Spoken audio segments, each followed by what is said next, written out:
कछु काम न आवे, कमल नयन गुण चित बिनु दीने। मन पछितई है भजन बिनु कीने। सबके दिमाग में एक रुपया ही छाया हुआ है। बड़ा विचित्र खेल है। खर्चा करने में छाती पीड़ा पैदा कर दे, संग्रह करने में संग्रह करते करते मर गए।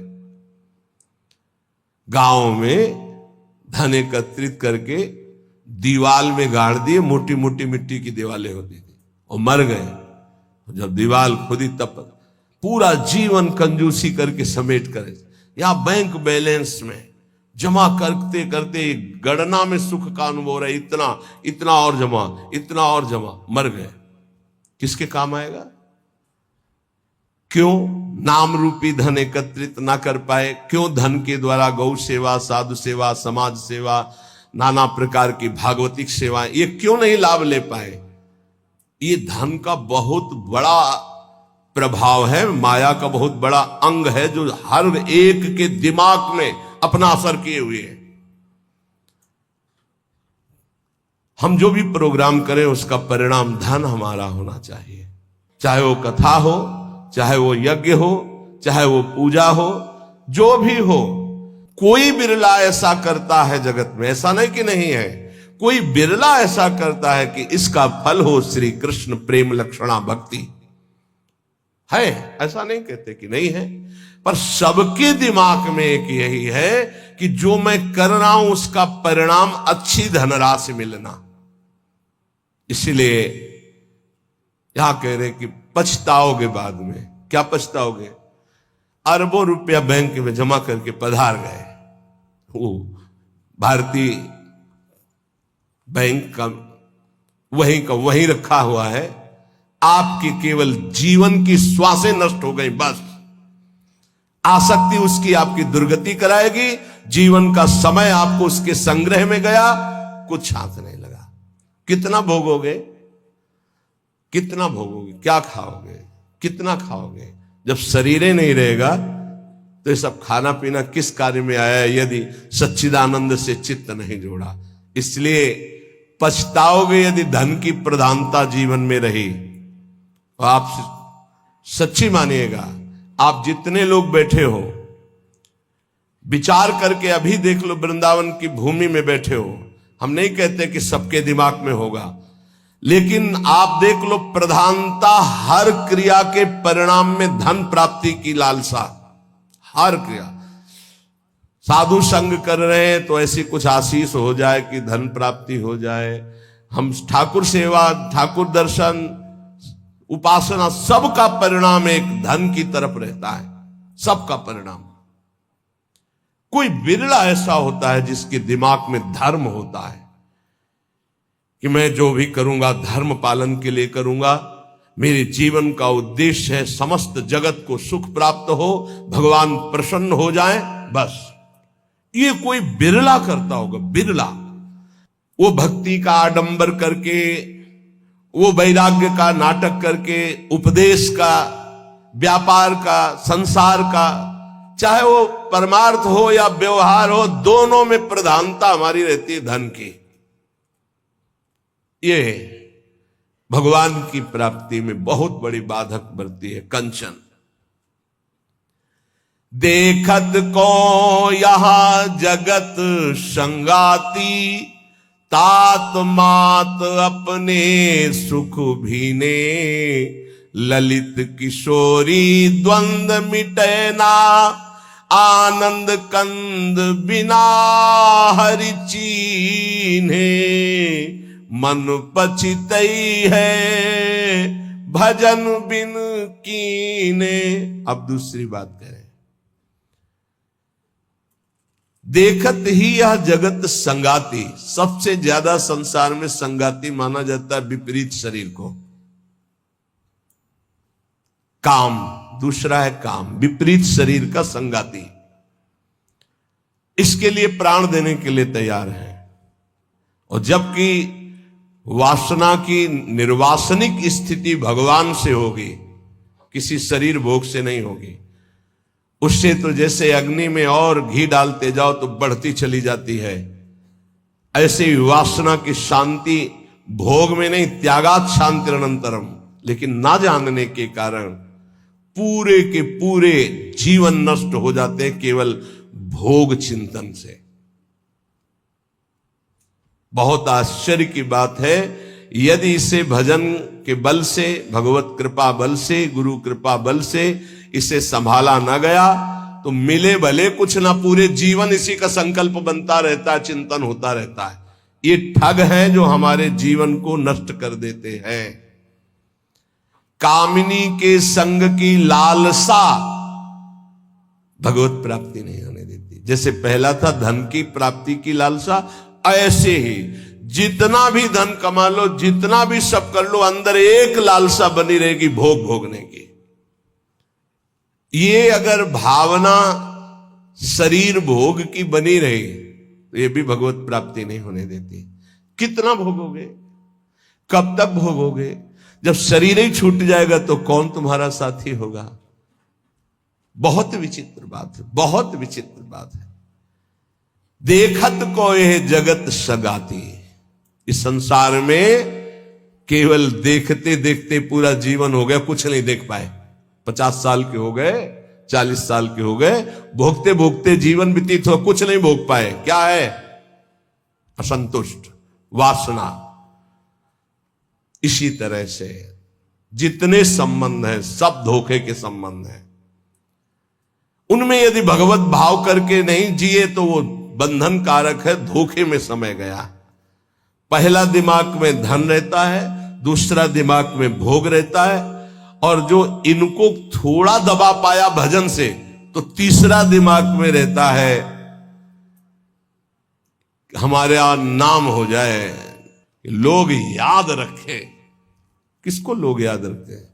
भगवान को याद नहीं करते, तुम्हें याद करेंगे। भगवान को नहीं याद करते, जिनके याद करने से कल्याण हो जाता है, तो तुम्हारे को कौन याद करे? बोले यार कुछ तो ऐसा हम कर जाएंगे। कितने का कर जाओगे? क्या कर जाओगे?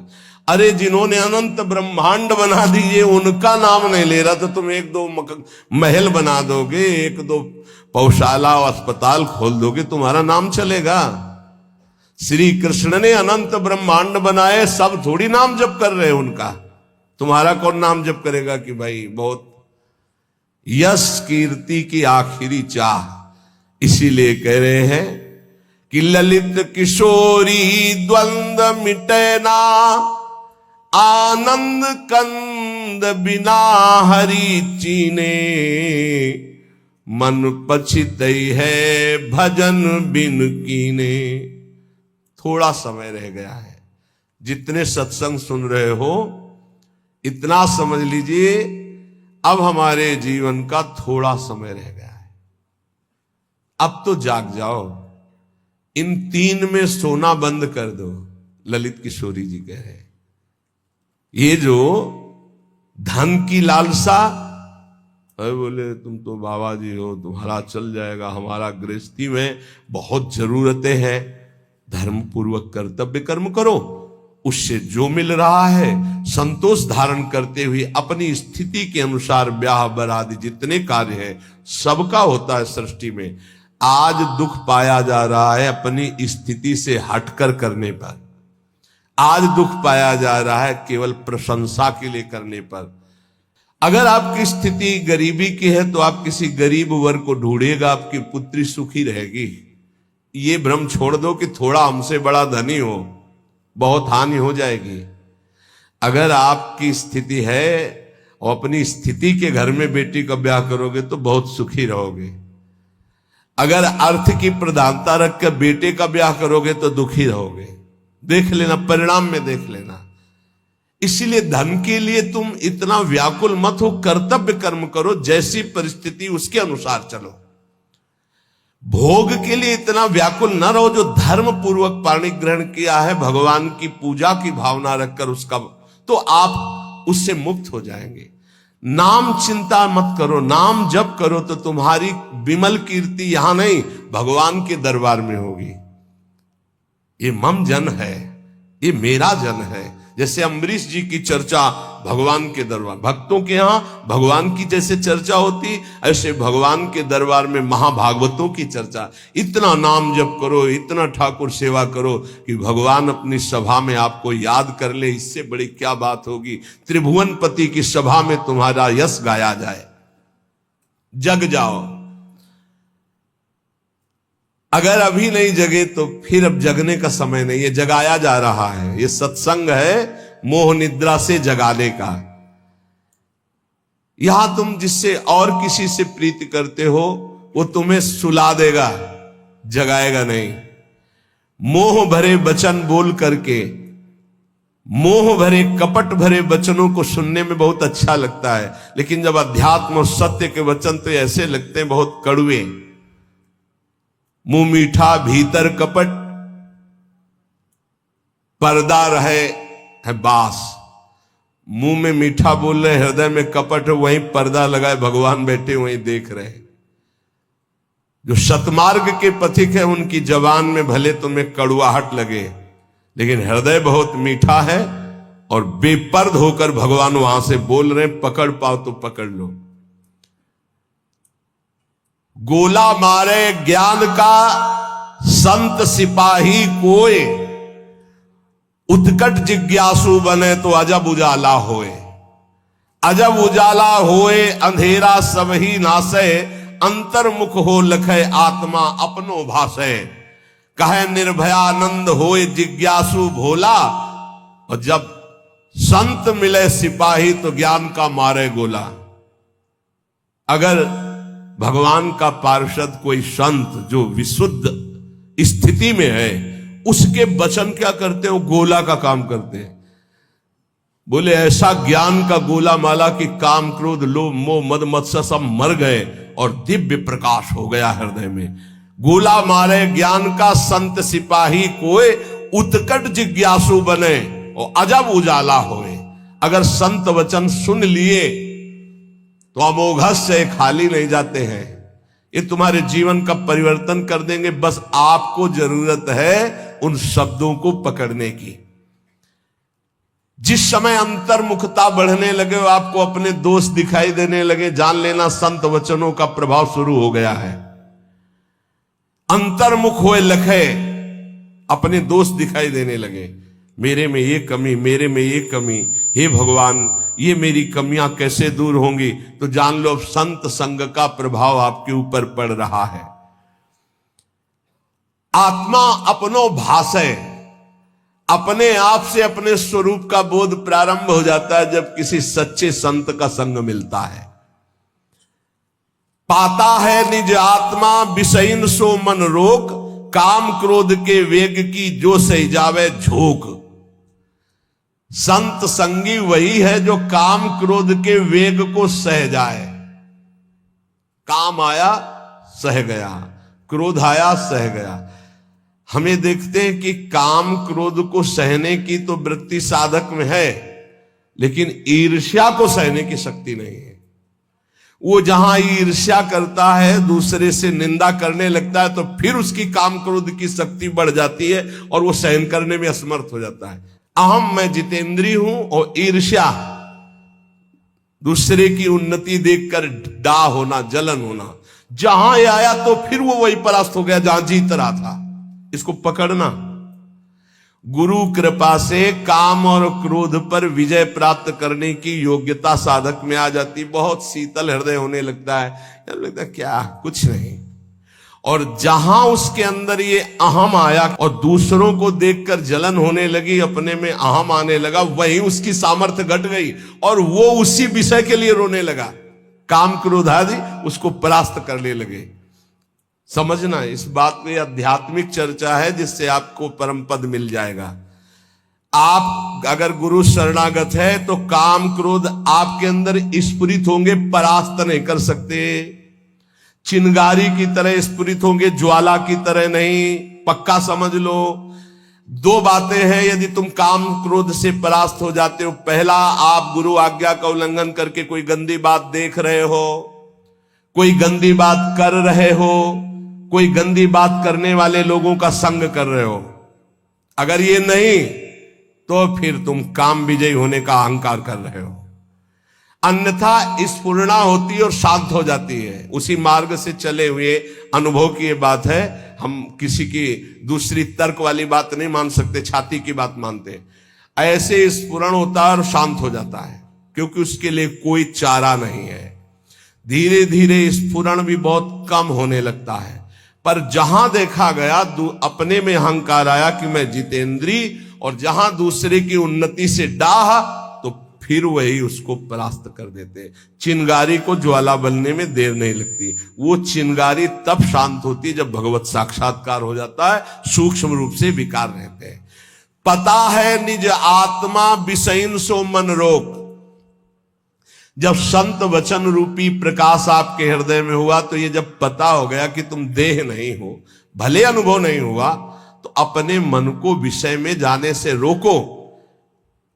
बोले काम क्रोध के वेग की जो सही जावे झोंक। इनका झोंका आता है हवा का, जैसे झोंका, हवा का झोंका आवे, तूफान आवे, किसी पहाड़ का आश्रय ले लो, बच गया। छोटी मोटे पेड़ आदि का आश्रय मत लेना, नहीं टूट के गिर जाएंगे आपके ऊपर, वही मार देंगे। क्या करना है? पहाड़ का आश्रय। पहाड़ कौन है? भगवान के प्रेमी महाभागवत जनों के वचन, या भगवान नाम, या भगवत लीला गुण कीर्तन। जहां कामादि दोष आवे मंजीरा उठाओ, राधा राधा राधा एक मत सुनो मन की। देख लो अभी साफ हो जाएगा गंदगी जो आई थी।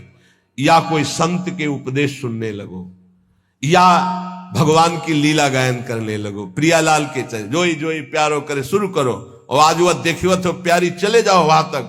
84 पदों का गायन पक्का। जब तुम्हें काम सतावे, चतुरासी जी का गायन शुरू कर देना, गायन। और अगर ना चला जाए तो हमसे बताना, ये निज अनुभव की बातें हैं। चतुरासी जी का फल ही है भवजल निधि को नाव, काम पावक को पानी। तो जो सही जावे झोंक, ये आंधी आती, जाएंगे टिकेंगे नहीं। आगमा पाइनो अनित्यास्तास्तितिक्षस्व भारत। जो सही जावे झोंक यार, विक्षेप हटावे। निद्रा और आहार जुक्ति सो धीरे से घटावे। समझिए, काम क्रोध की झोंक आई तो कह रहे यार इस सह जाओ, भारी विक्षेप है, थोड़ी देर के लिए है, विचलित मत होना। विचलित वही होगा जो काम की खुराक रखे हुए है। खुराक क्या है? मोबाइल खोला, गंदी बात देख ली, या कोई अपने हाथ से गंदी क्रिया कर ली, या गंदे जनों का संग कर लिया। इससे क्या होगा? आप झोंक नहीं सह पाएंगे विकार की। कह रहे हैं जो सही जावे झोंक यार, विक्षेप हटावे। प्रभु के दर्शन में यही बाधा है, नहीं तो खुले टहल रहे हैं।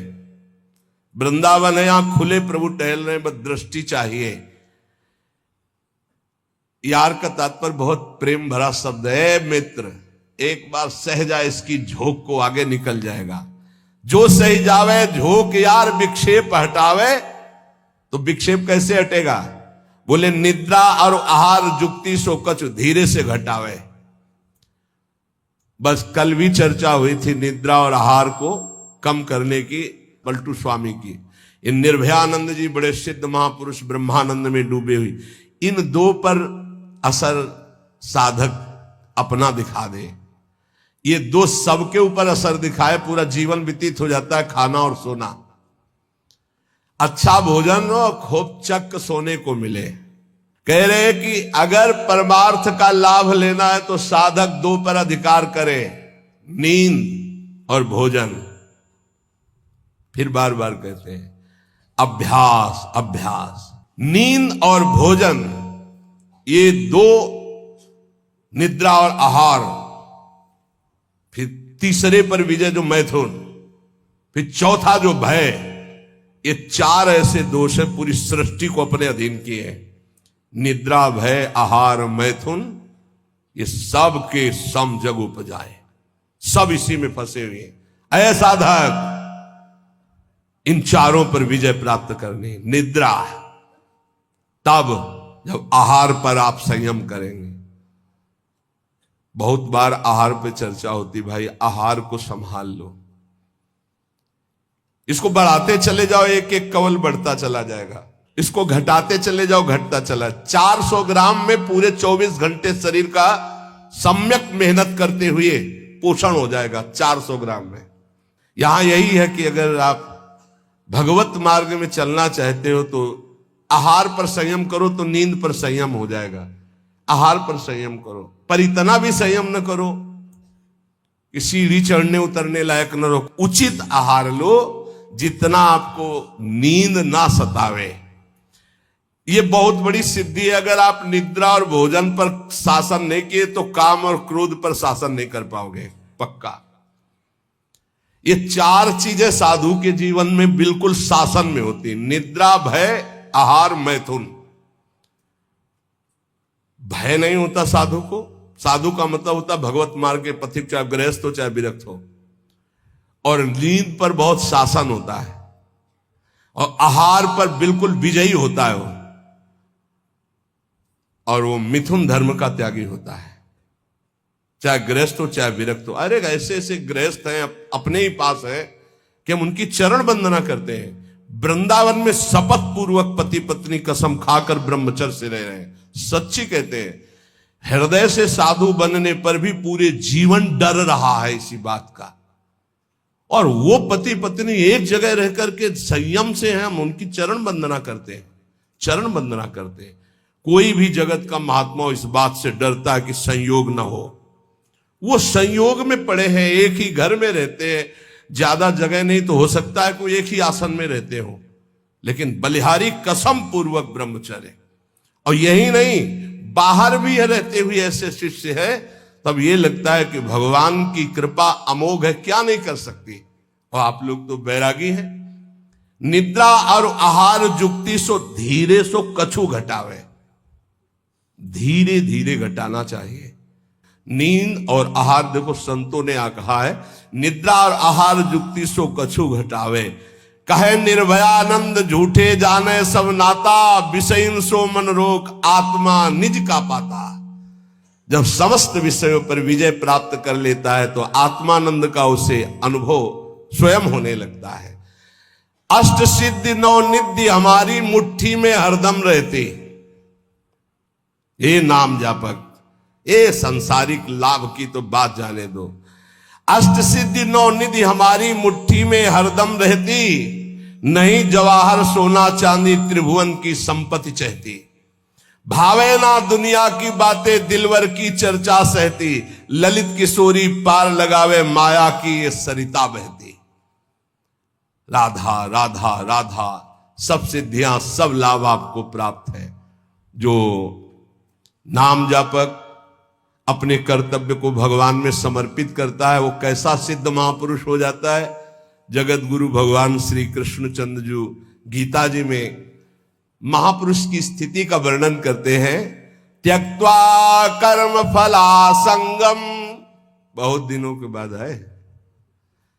त्यक्त्वा कर्म फला संगम नित्य तृप्तो निराश्रयः, कर्मण्यभिप्रवृत्तोपि नैव किंचित करोति सः।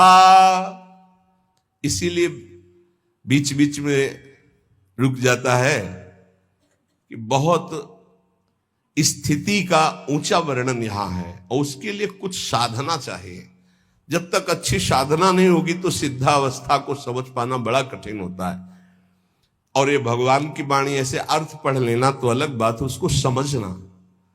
त्यक्त्वा कर्म फला संगम नित्य तृप्तो निराश्रया। देखो पहले एक एक शब्द में डूबा जाता है। शास्त्रों का मनन कैसे होता है? निराश्रया, किसी का भी आश्रय न हो। सिद्ध पुरुष कैसा होता है? निराश्रित होता है, एकमात्र अपने स्वरूप में स्थित या भगवान में स्थित, सब अन्य आश्रय रहते। और यहां एकमात्र भगवान ही का आश्रय नहीं और सब आश्रय है। देख लो अंदर से।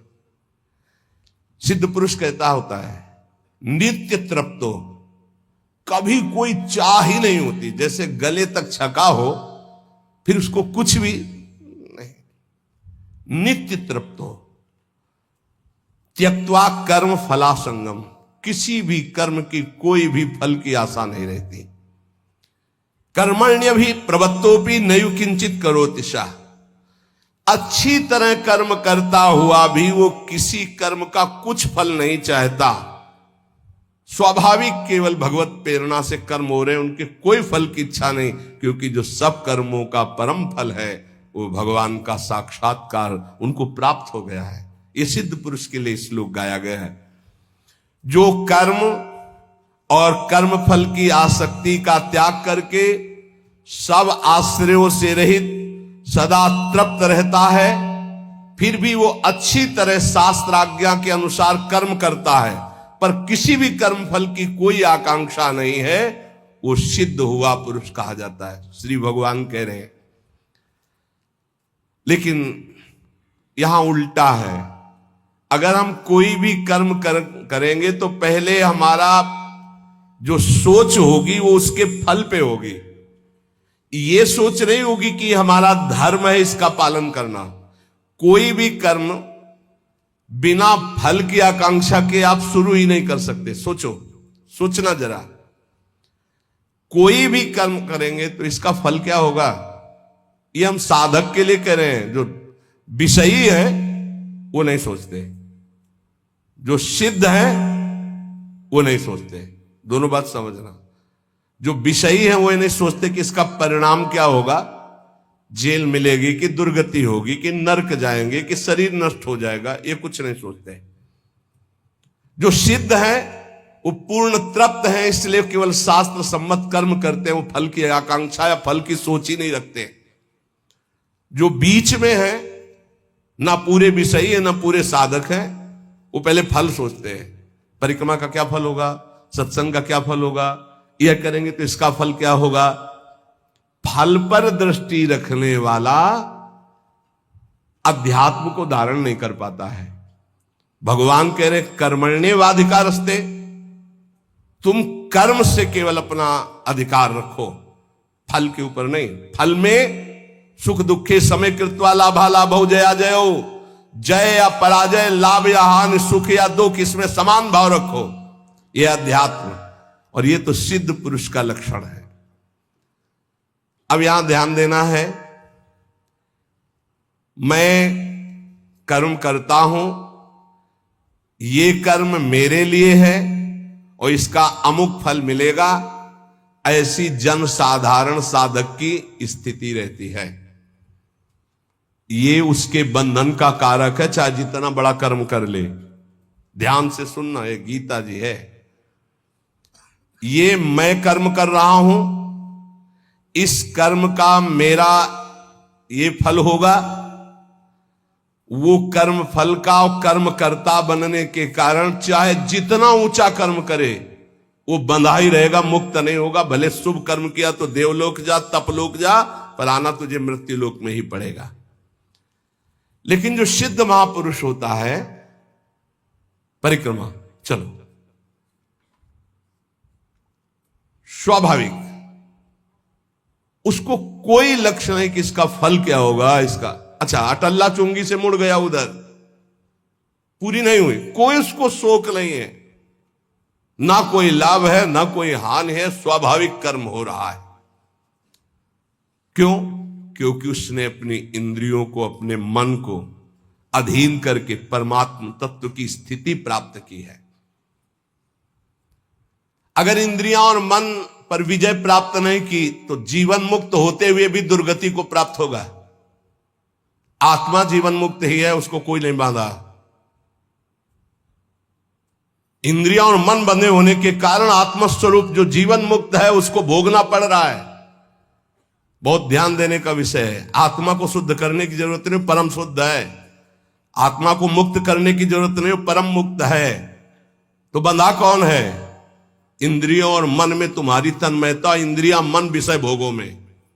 जैसे राजा